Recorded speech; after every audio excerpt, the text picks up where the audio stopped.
Okay then, good afternoon everybody.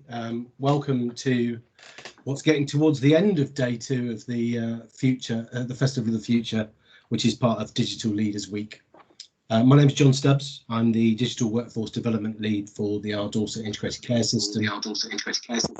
And I will be your host for this session.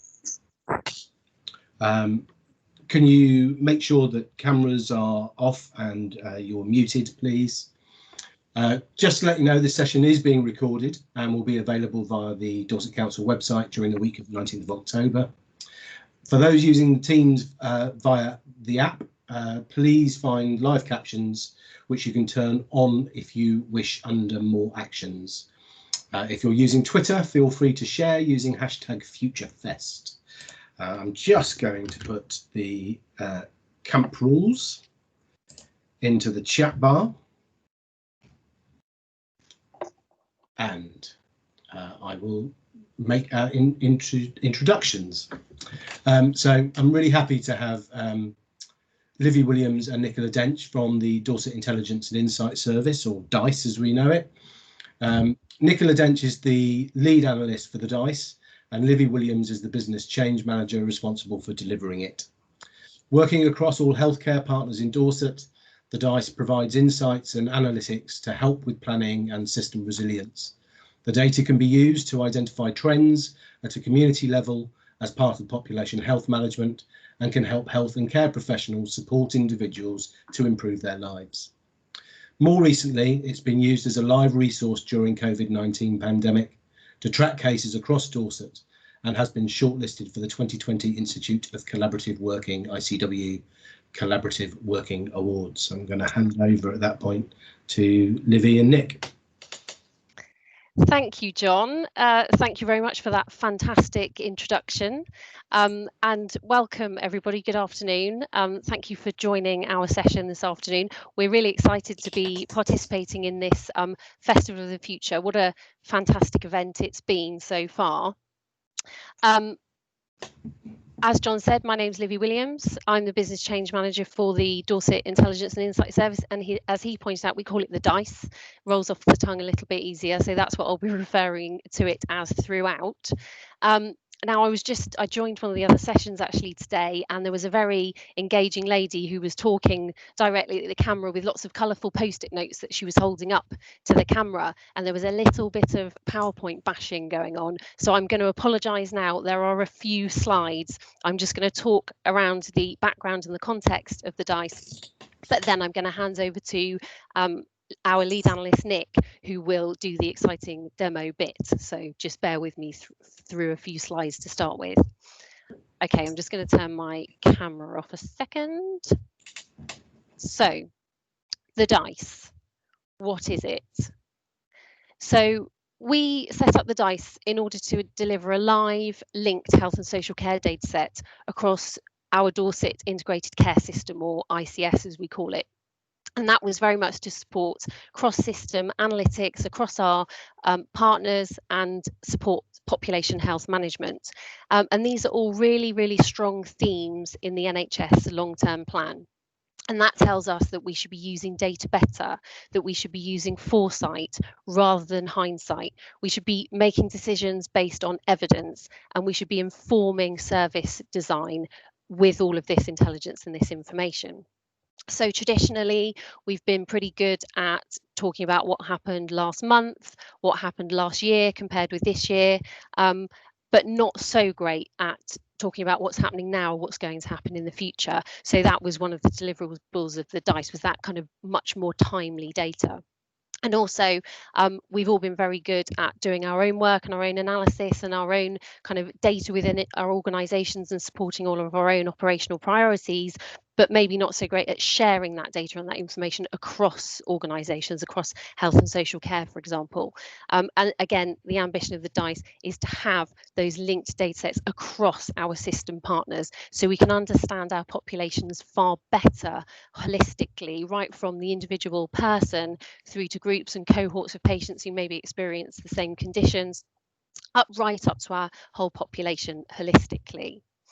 And in order to support all of that, our kind of the bottom tier of this diagram is the Data Analytics Centre of Excellence, which is another deliverable of our project. And that's about supporting our analytical workforce to make the best use of the data and provide the best and most insightful analytics that we can. And I'll come on and talk about that a bit more later. For a minute, I just want to kind of dwell on the data to wisdom title that we've given this presentation. And that's a phrase that we've kind of adopted on this programme. And it's something that was coined by one of our lead clinicians, Dr. Craig Wakeham, who sadly passed away due to COVID back earlier this year. But he was a massive advocate for the DiiS. He was the Chief Clinical Information Officer for the CCG, a local GP, and he was absolutely mad about data, all things digital and transformation. He definitely would have been participating in this event this week. And he loved to use this knowledge pyramid, talking about moving from data at the bottom there through to information and knowledge up to that shared understanding and that wisdom at the top. So it's going from not just knowing what's happening, but understanding why it's happening, that wisdom, and that's kind of what the DiiS is all about.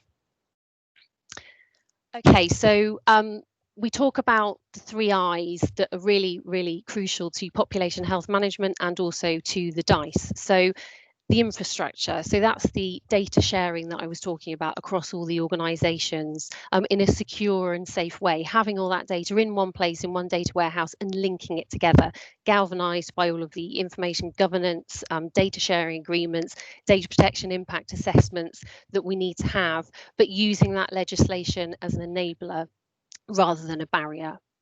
So that then enables us to do the intelligence bit. So that's the better use of the data, the predictive analytics, understanding our population better in order to inform arguably the most important pillar, which is the intervention. So that's the guys out there on the front line actually using the data and the analytics to understand their populations better, understand their needs, and then design services to meet those needs better and ultimately improve health and well-being outcomes for our population. And there's a kind of quote or a saying that sums it all up for us. Data without action is academic. We can have as much data as we want. We can make the most beautiful visualizations with it, but if nothing's actually being done with it, then it's a waste of time. But equally, action without data is dangerous. So we need to be basing those decisions on some evidence and some intelligence and some data. And that's what, again, the DiiS is all about, really. Okay, so just for anybody who isn't aware of our makeup here, I talk about Dorset Integrated Care System. So essentially that's all of our traditional health organisations, so the Clinical Commissioning Group, our acute hospitals, our community and mental health services provider, ambulance, and also our local authority partners and public health. So that's when I'm talking about sharing data and linking it together and bringing it all together into one place, is data from all of those partners that I'm talking about. But we're also working with some of our other partners like Dorset Police, for example. We're just having conversations with them about sharing data because obviously their information about our population is really, really important. Same with Dorset Fire and Rescue, and we're also working more and more with other regions like Cornwall, for example, who are interested in building a very similar kind of infrastructure to the DiiS. Just a little bit around the makeup of our population. So as you can see there, our registered GP practice population is just over 800,000. They are all registered to the 79 GP practices across Dorset, and the GP practices are kind of organised into geographical networks that we call primary care networks, and there's 18 of those. So what are all these data sets and how does it all work in reality? So the most important thing to say here is that all of this is built around the people, the person records, and they're at the centre of all of this. So we take an overnight feed of data from the GP practice system, System 1, and that contains information around all of the patients, their appointments, their demographics, any long-term conditions like diabetes or heart disease that they have, any interventions that they might have received, medications, that kind of thing. And all of that information is at a patient level, but it is non-identifiable. So there's no names, there's no addresses. And what we do is every person's record has an NHS number, but that number is pseudonymized at source. So that means that I can't identify those people or those patients. However, the people over here who need to be able to identify them, so the clinicians, the GPs that are responsible for the care of those individuals or those groups of people, can re-identify those pseudonyms. And those pseudonyms are common across all of the different data sets that we get, which means that we can link them together.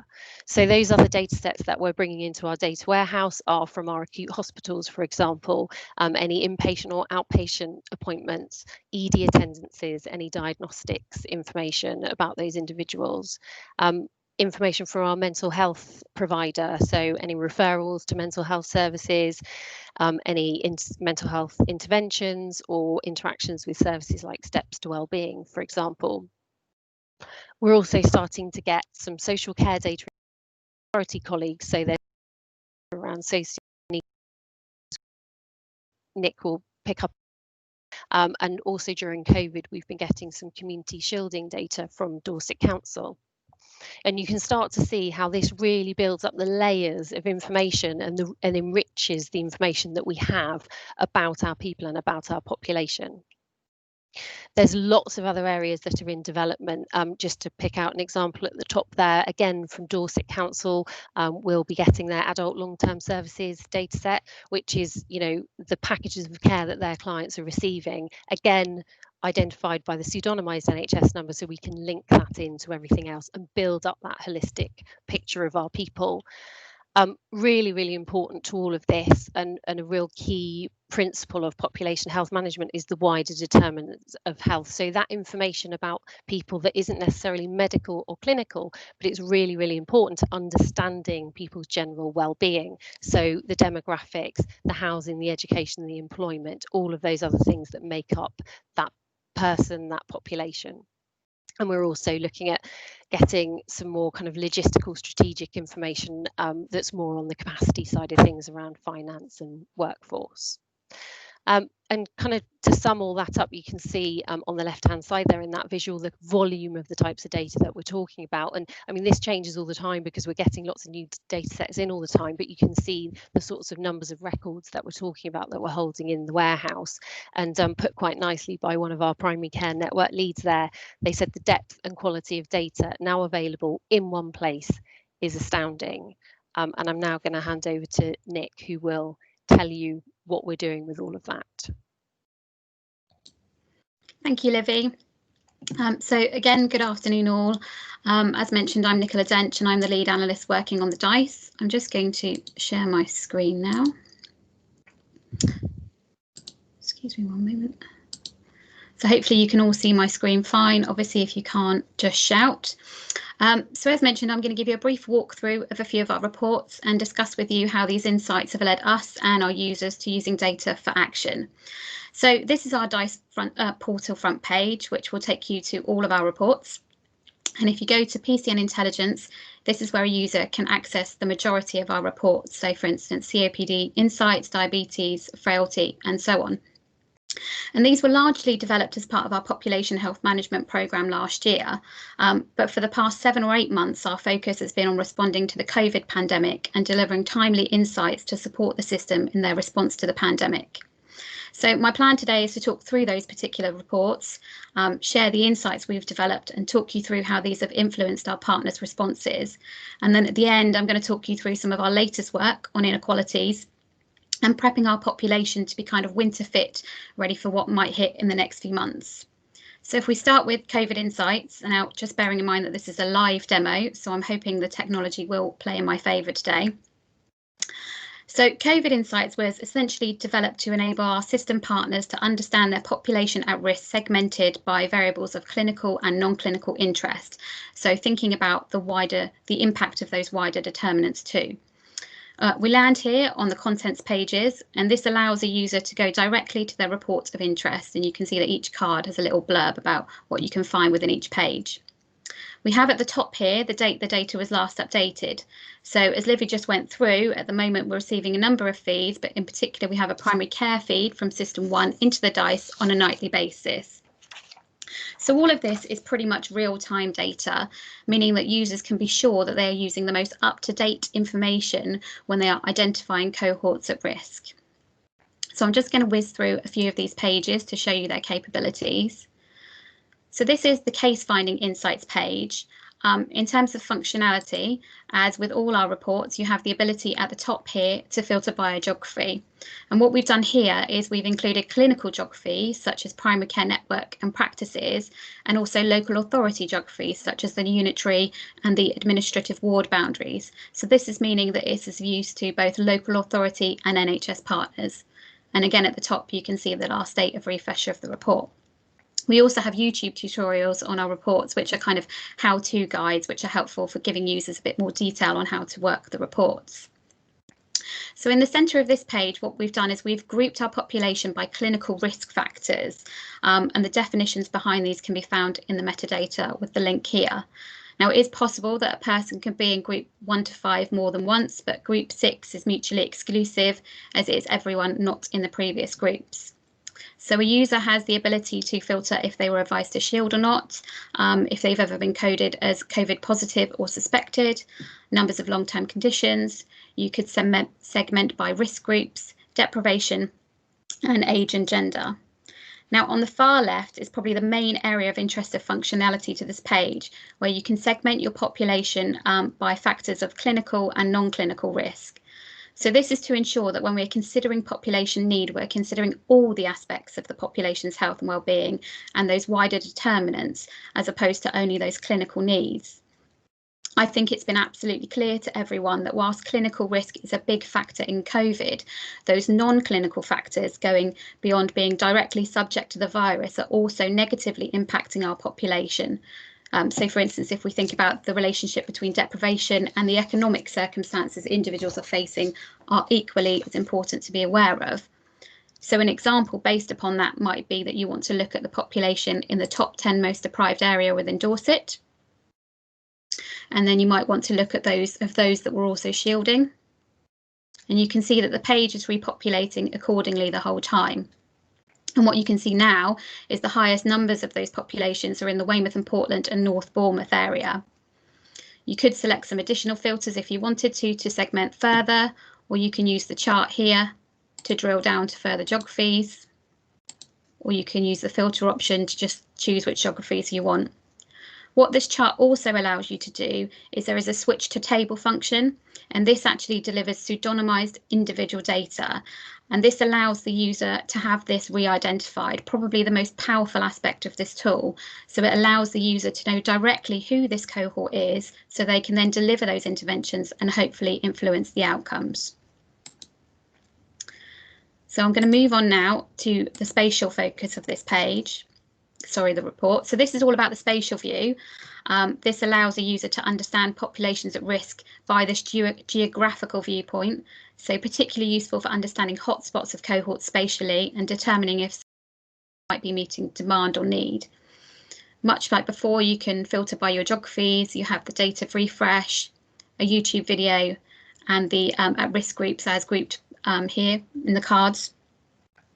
On the left here, there are a number of filters you can use.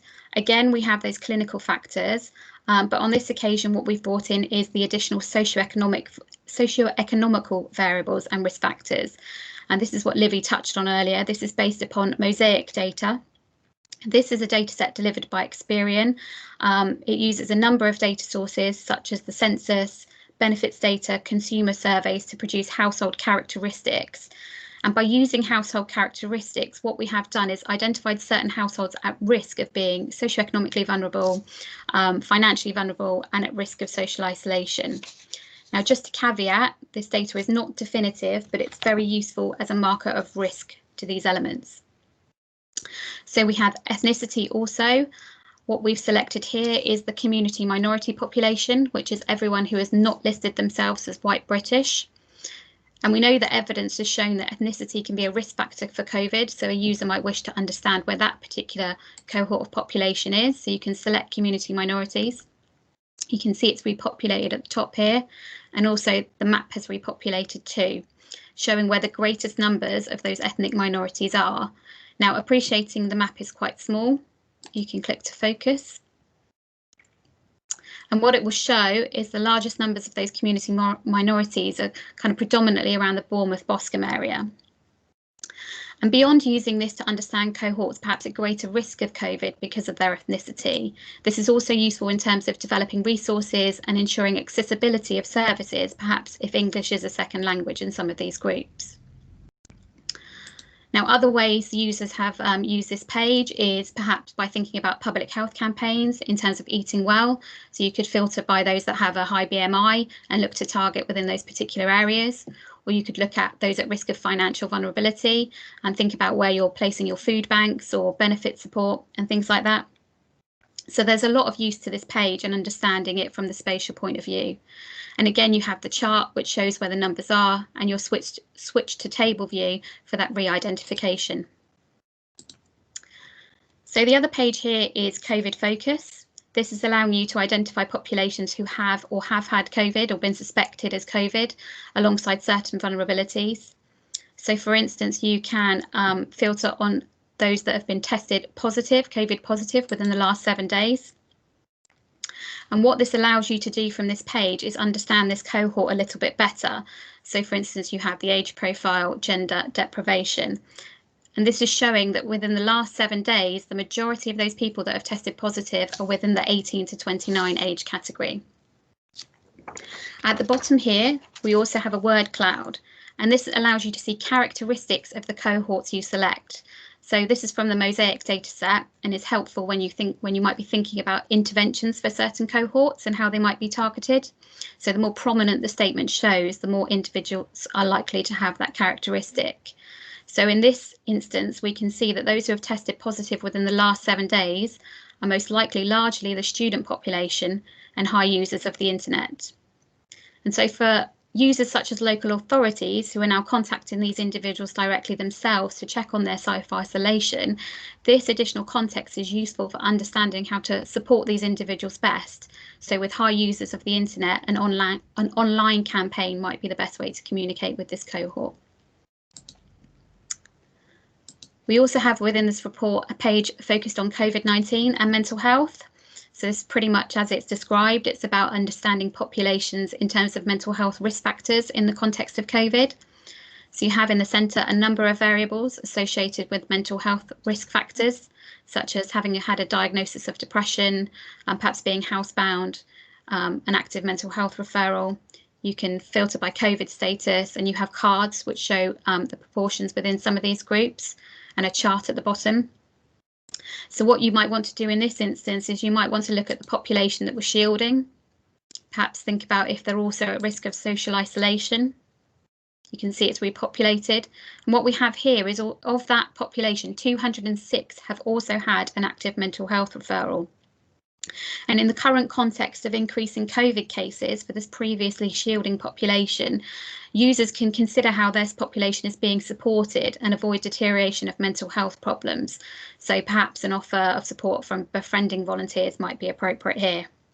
Again, the word cloud demonstrates those characteristics. We can see there's an element here that living in development for the elderly, low technology knowledge. So again, it might just make you think about how you would offer that support. So online might not be appropriate. Is there something in terms of offering them digital support and assisting with learning new technology? So if we move on now to risk group segmentation. So this is a particularly powerful tool which allows you to identify groups of people within your local population who have similar needs based on shared risks. So it has allowed our users to very quickly identify groups within the population based on their shared needs. So what we have here is a segmentation table split by risk factors. Again, all the metadata you could find by following this link. So there is a risk to COVID from no risk to very high. And here are a number of vulnerabilities, so mental health risk and social vulnerability. You've also got some clinical factors at the top in terms of COPD, living in a care home and COVID status. So you might want to just look at those who are at increased risk of social vulnerability. So you select that box and the table has repopulated down below with the pseudonymized individual level data. Now, appreciating these numbers are quite small, you could filter by a particular geography. So let's say Bournemouth East. And it's given, it will give, when it loads, it will give some more manageable numbers that you can then produce some interventions for those cohorts. And in this instance, using this tool, a shared view between networks and partners was developed based on common understandings of what support might look. And what was actually developed was an intervention matrix which sat over the top of this as to what the offers of support could be. So that included offers and interventions such as social prescribing, befriending services, mental health, and so on. So aside from a few pages based upon metadata now, that is essentially our COVID Insights report. I appreciate I've whizzed through it quite quickly, but there was just a couple of other reports I wanted to show you in terms of our COVID work. So what we also developed was a COVID-19 system report. So this is a hugely comprehensive report which allows users to understand the system pressures in real time. So it includes testing, workforce summaries, including sick ratios, patient flow, pressures on 111, etc. It's bringing in data across the system and is updated approximately every 30 minutes. So in particular, our acute partners know immediately where their pressures are. And this has been hugely well received to have all that real-time data in one place. If I briefly show you the front page, you can see how this demonstrates those key factors in that one place, such as numbers of deaths, patients in hospital beds, numbers of patients on oxygen, staff absences, and so on. And then there is more detail throughout the report, which enables our acute partners to understand what is going on across the system. What we've also developed is a primary care focused COVID report. So the particular focus here being our positive results trend from Pillar 2 testing, which is the COVID testing we have out in the community. And it is this page which enables users to see immediately which way the trend is heading. And you can see, unfortunately, the trends we've had, the increases we've had in the recent weeks. Luckily, we're still not on a par with up north, but unfortunately, however, it's clearly a trend to be aware of. What we have also further within the report is the ability to see this at practice level. So practices can be aware of those trends at the more local level and alert level cards to show the direction of travel. So these reports have been in place for a little while now. So what our recent focus has been, as I mentioned at the beginning, has been about getting our population ready for winter and understanding where our inequalities are so we can ensure good outcomes for all. So part of this has been about the flu campaign, and getting the right people vaccinated against the flu is of critical importance this year. And practices and primary care networks need timely reporting on the progress of the flu campaign this year. So what I'm loading here now is our flu report. So just to caveat, this is still undergoing its final review check, so there might be a few little niggly bits that pop up, but pretty much here what you can see is a real-time operationally led insights tool into this year's flu campaign. So this page is essentially the strategic overview of progress. So we have cards at the top here, which is showing the proportion of the population which have been vaccinated. So you can see we're nearly reaching 1/3 of that being vaccinated so far. The proportions which have opted out, the proportion of eligible patients. So Dorset has a huge population eligible for a vaccine, 50%. And this is the age group 50 to 64. Now, I'm not sure if you're aware of the media reports, but essentially this group are deemed as potentially being eligible. It depends on how much vaccine is left in the next few months. So they're ready to be added on to this should there be enough vaccine for them. So what we have here is this split by age and gender, ethnicity, deprivation. And of probably most insight is this chart here, which shows the progress of vaccination in terms of last year. So you can see that we have made a very strong start in terms of our proportion of population that's been vaccinated, and it's compared with last year's proportions.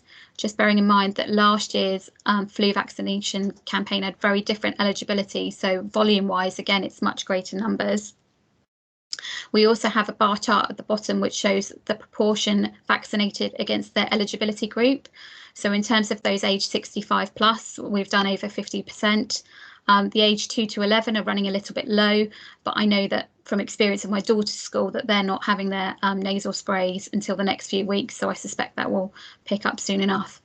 And again, of interest is this deprivation chart here. So this is showing by deprivation decile, where 1 is the most deprived, 10 least, the proportions that have been vaccinated. And you can see here that a very kind of straight line up to those that are in the more affluent areas, they're more likely to have been vaccinated against those in the more deprived areas. So the third page of this report is kind of a PCN practice operational progress view. Similar cards and filter abilities at the top, but you also have this kind of benchmarking view to show progress. So for instance, the primary care network of the Vale, they've charged on, they've done nearly 50% of their eligible population. Again, you have the chart here.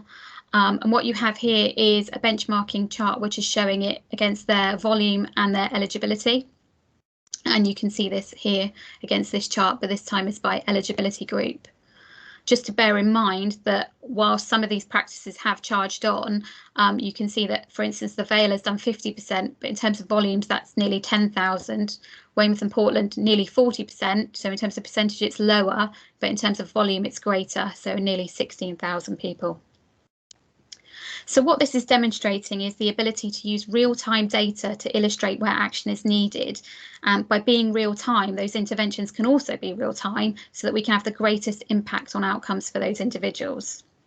So the next steps for this report is to develop a focus page on who has not been vaccinated, so we can try and identify what those potential barriers are. So for instance, we know there's a relationship with deprivation. Is there ethnicity? Is there language barriers? Is it working patterns? What insights can we get from those who have not been vaccinated to ensure that it's an equity of service for those perhaps more disadvantaged populations? The other thing to quickly mention is that we are developing inequalities insights reports across the population. Unfortunately, I don't have anything live to show at this stage as it's still in development, but we hope to have that finished around the end of the month, early next month. And this is going to be focusing again on equitable access to service and outcomes so that we can identify disparities across the population so interventions can directly serve them. So I've probably talked more than enough now, and I appreciate I've gone through that very quickly, but those were the things I wanted to show. So what I'm going to do now is I'm going to hand back to Livy, and thank you all for listening. Lovely, thanks, Nick. I'll just share my screen again. Yeah, so thanks, Nick. That was a whistle-stop tour through some of our reports, but hopefully gives you an idea of the kind of capability that we've got based on all that data that I was talking about at the start.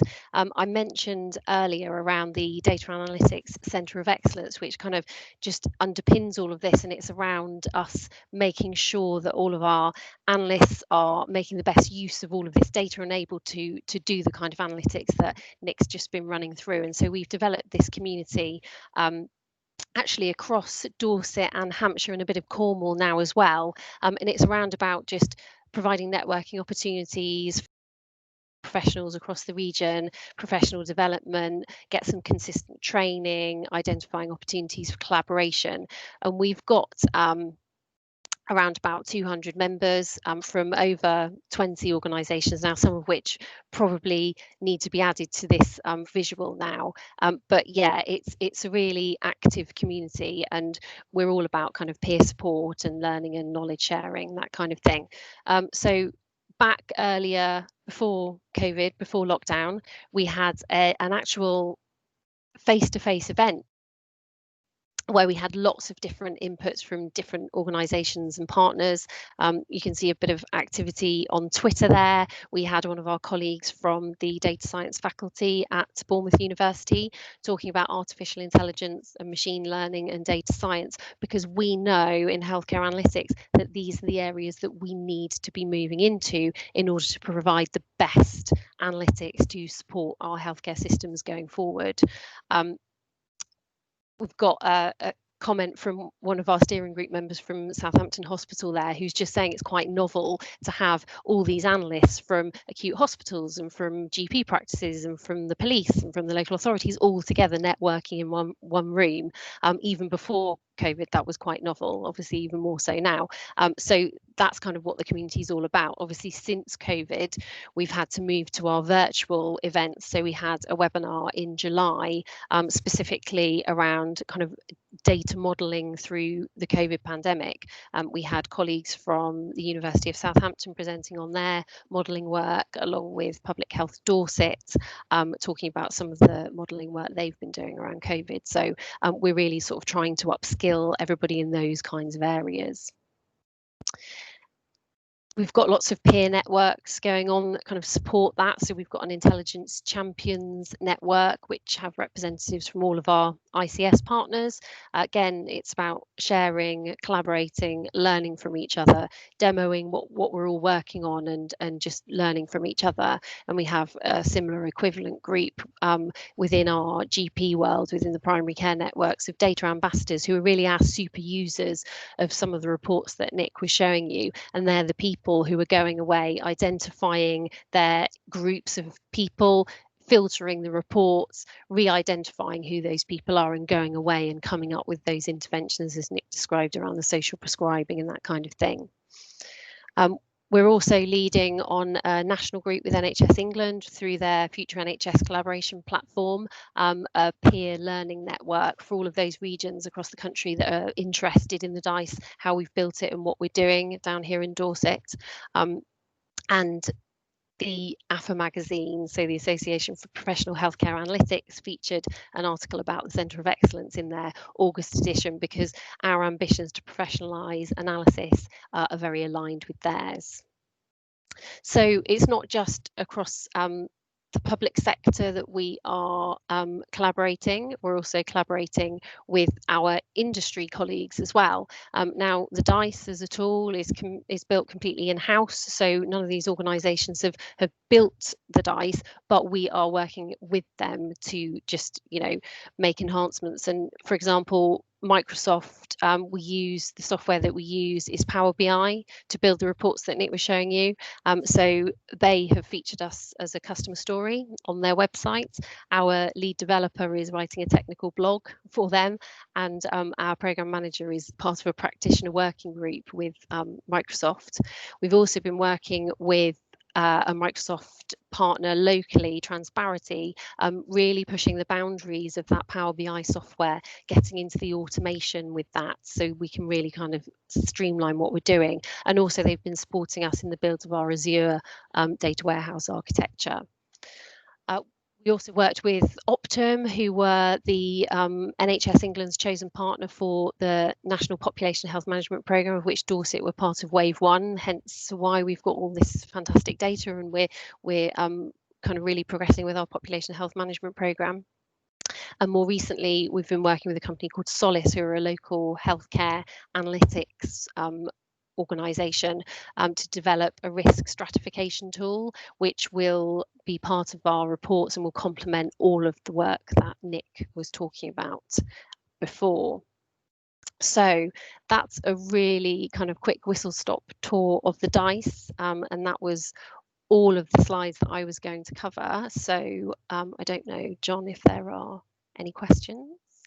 Thanks, Nick and Livy. I'm sure everybody will agree, amazing to sit there and see the kind of power that we're getting now that can help us deliver that person place-based care. Really, really amazing. Has anybody got any questions? If they have, we'd like to paste them into the chat.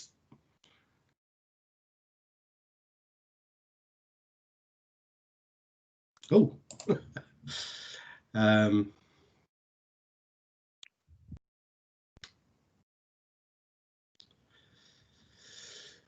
So Ian's asking about some of the stuff that they're doing as well. Ian, perhaps we'll pick that up after this meeting.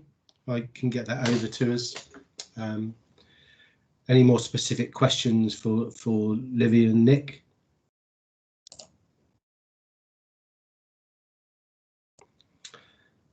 No, well, in that case then, I'll start to think about winding the session up. So thank you again, Nick and Livy. That was amazing. Everything I'd hoped it would be. So thanks ever so much for that. If you've enjoyed this session, there's still lots more coming up. There's a few more sessions today, one including gin, I'm told, although I think you might have to bring your own. There's some behind the scenes action tomorrow as well, with Matt and Aidan tomorrow morning. We hope you enjoyed the session, and we'd love for your feedback on the session via the chat bar. And I'll just post a couple of bits into here, and then I think that is us done. So thank you very much, everybody. Thanks, John. Thanks, Thank everyone. you.